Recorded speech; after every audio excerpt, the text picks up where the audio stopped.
সকল ধর্মের ভাই ও বোনদের প্রতি রইল আমার আন্তরিক অভিনন্দন ও শুভেচ্ছা। তো বন্ধুরা, কেমন আছেন সবাই? আশা করি আল্লাহর রহমতে অনেক ভালো আছেন।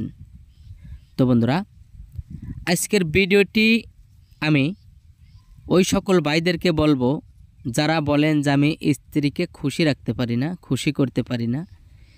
স্ত্রীকে খুশি রাখতে চাইলে আজকের ভিডিওটি আপনাদের জন্য অত্যন্ত গুরুত্বপূর্ণ এবং ভিডিওটি না টেনে পুরোটা দেখার অনুরোধ রইল।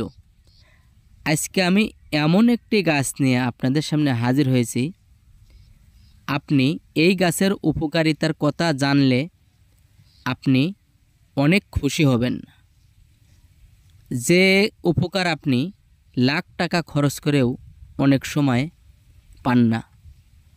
তো আমি সেই সকল ভাইদেরকে বলবো আজকের ভিডিওটি না টেনে দেখার জন্য। তো বন্ধুরা, এখন যে ঔষধি গাছটি দেখতে পাচ্ছেন, এই গাছটি কিন্তু সব জায়গাতেই পাওয়া যায় না, মাঝে সাঝে দুই এক জায়গাতে দেখা যায়। এই গাছটি বিভিন্ন জায়গাতে চাষ হয়, কারণ এই গাছের অনেক মূল্য। এই গাছ খেতেন প্রাচীন যুগের রাজা বাদশারা। তো এই গাছটি গ্রামের অনেকেই চেনে না, আবার অনেকেই নামও জানে না। গাছটি দেখে আপনি ভাবতে পারেন যে এটা কি তাল গাছ? না ভাই, এটা তাল গাছ না। তাহলে এটা কি নারকেল গাছ? না ভাই, এটা নারকেল গাছও না। আবার অনেকেই মনে মনে ভাবছেন এটা মনে হয় সুপারি গাছ। না ভাই, এটা সুপারি গাছও না। এটা এমন একটি উপকারী গাছ যেটা চাচা খেলে চাচি খুশি, ভাই খেলে ভাবি খুশি। তো এমন একটি উপকারী ঔষধি গাছ। তো একটা কথাই আছে যে কোন গাছের খেলে কষ, নারী থাকবে আপনার কাছে চিরবশ।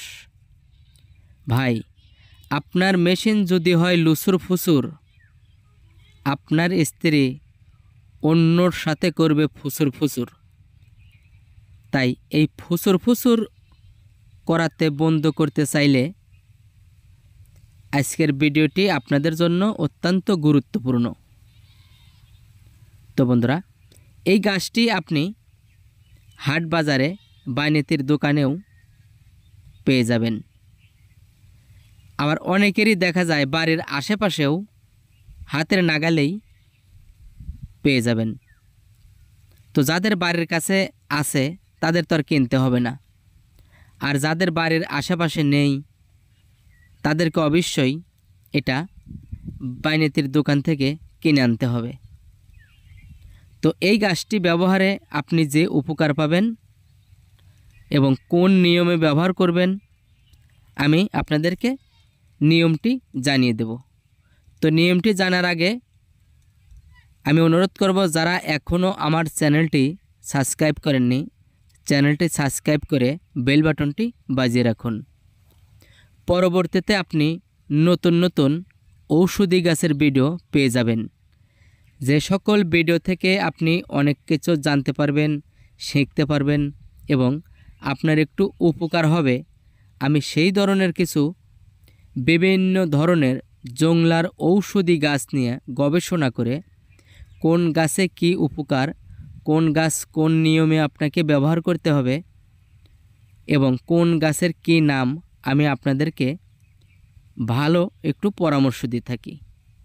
তো বন্ধুরা, আজকের ভিডিওতে যে গাছটি দেখতে পাচ্ছেন, এই গাছের নামটি আমি আগে বলে দেই, তারপরে আমি আপনাদেরকে নিয়মটা জানিয়ে দেব। এই গাছটির নাম তালমূল। দেখেন চিনতে পারছেন কি না? এই গাছটির নাম হলো তালমূল। তো এই তালমূল গাছ কিন্তু সব জায়গাতেই পাওয়া যায় না। তো এই তালমূল গাছ যদি কোনো বিবাহিত পুরুষ খেতে পারে, ইনশাল্লাহ তার স্ত্রী অনেক খুশি থাকবে এবং খুশি হবে। বলবে যে তুমি কী খেয়েছো, হঠাৎ করে এত পরিবর্তন কেন, তোমার মনে এত আনন্দ কেন, তুমি কী খেয়েছো। তো তার আগে আরেকটি অনুরোধ করব ভাই, যারা এই ওয়ান টাইম ট্যাবলেট খেয়ে থাকেন এইগুলো আর খাবেন না, কারণ এতে আপনার প্রচুর পরিমাণ ক্ষতি হওয়ার সম্ভাবনা রয়েছে। কারণ এইগুলা খেতে খেতে একসময় দেখবেন এইগুলা যত আপনি একসাথে 10টাও খান আর কাজ হবে না।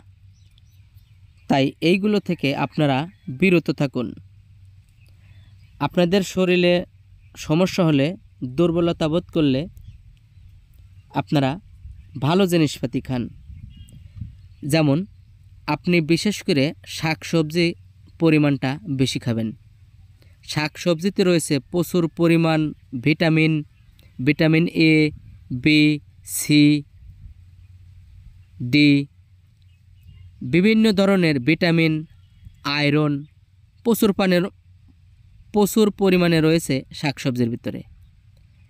এবং তার সাথে আপনি ডিম, দুধ, কলা, যেমন কাঠবাদাম, কাজুয়া বাদাম, আপনি এই ধরনের জিনিসগুলো বেশি বেশি খাবেন। আপনার শরীর স্বাস্থ্য ঠিক থাকবে এবং আপনার অনেক উপকার হবে। এবং আপনি প্রতিদিন কমপক্ষে 10 থেকে 12 গ্লাস পরিমাণ পানি খাবেন। আপনার শরীর সুস্থ থাকবে। আপনার শরীরে যদি অলসতার ভাব দেখায়, আপনি প্রতিদিন একক রুটি খাবেন, দেখবেন আপনার শরীর পাতলা হয়ে থাকবে, শরীরে ভালো লাগবে। এবং যারা বলেন যে আমার ঠিক মতন রাতে ঘুম হয় না, দেখা যায় দিনে ঘুমের চাপটা বেশি হয়, রাতে ঘুম ধরে না, অনেকেরই কিন্তু এই ধরনের সমস্যা রয়েছে। আবার অনেকেরই দেখা যায় বয়স তেমন হয়নি কিন্তু শরীরটা বার হয়ে গেছে, কাজকাম করতে ভালো লাগে না, শরীরের মধ্যে অলসতা লাগে। আমি ওইসব ভাই ও বোনদেরকে বলবো, আপনারা প্রতিদিন উঠে সকালবেলা কমপক্ষে 4 থেকে 5 মিনিট করে ব্যায়াম করবেন। যদি 4-5 মিনিট নাও করতে পারেন, 1-2 মিনিটও প্রথম করবেন। যদি আপনারা প্রতিদিন সকালবেলা উঠে ব্যায়াম করেন, আপনি একটা জিনিস খেয়াল করবেন, আপনার শরীর পাতলা থাকবে, আপনার কাজের প্রতি ভালো লাগবে এবং কোনো অলসতা আসবে না শরীরে, আপনার শরীর ফুরফুরা হবে। তো বন্ধুরা, আজকের যে গাছটি আপনারা যারা খাবেন, এই গাছটি যেখানেই দেখতে পারেন আপনারা গাছটি তুলে নিয়ে আসবেন। তুলে নিয়ে আসার পরে এই গাছটির শিকড় আপনি ভালো পানি দিয়ে পরিষ্কার করে ধুয়ে নেবেন। ধুয়ে এই গাছের যে শিকড়টা রয়েছে, এই শিকড় যেটা মূল শিকড়, আপনারা দেখবেন মূল শিকড়টা কিন্তু একটু মোটা সাইজের হয়ে থাকে, মোটা হয়ে ওটা লম্বা হয়ে যায়। আর যেগুলো চারি সাইড দিয়ে ছোট ছোট শিকড় বেরিয়েছে, এইগুলো খাবেন না। যেটা মূল শিকড় মোটা, এই শিকড়টা আপনি 1 থেকে 2 ইঞ্চি পরিমাণ শিকড় নিয়ে আপনারা খানিকটা পরিমাণ খাঁটি মধু দিয়ে প্রতিদিন সকালবেলা একবার করে খাবেন। এবং যে সকল ভাইরা বলেন যে আমি তো মধু খাইতে পারি না, মধু খাইলে দেখা যায় গ্যাসের সমস্যা হয়, অনেকেরই কিন্তু এরকম হয়, তারা শুধু পান দিয়ে খাবেন। এই 1 থেকে 2 ইঞ্চি পরিমাণ শিকড় নিয়ে কাঁচা একটা পান নেবেন। পানটা যেন অবশ্যই কাঁচা এবং তাজা থাকে, যেটা নরম হয়ে গেছে ওই পানটা নেবেন না। পানের মধ্যে যেন প্রচুর পরিমাণে রস থাকে। তো এই পান দিয়ে আপনারা খাবেন। যদি এভাবে আপনারা টানা 21 দিন খেতে পারেন, ইনশাল্লাহ আপনার শরীরে অন্যরকম একটি ভাব আসবে, শরীর পরিবর্তন হয়ে যাবে, মনের মধ্যে ফুর্তি লাগবে, আপনার তখন কাজকাম অনেক ভালো লাগবে। আমি আবারও বলে দিচ্ছি, যারা মধু দিয়ে খাবেন তারা 1 থেকে 2 ইঞ্চি পরিমাণ শিকড় নিয়ে খাঁটি মধু দিয়ে আপনারা চাবিয়ে খাবেন। এবং যারা মধু খেতে পারেন না তারা 1 থেকে 2 ইঞ্চি পরিমাণ শিকড় নিয়ে কাঁচা একটি পান নিয়ে আপনারা পানের সাথে খাবেন। ইনশাল্লাহ আপনারা অনেক উপকার পাবেন। তো ভালো থাকুন। আল্লাহ হাফেজ।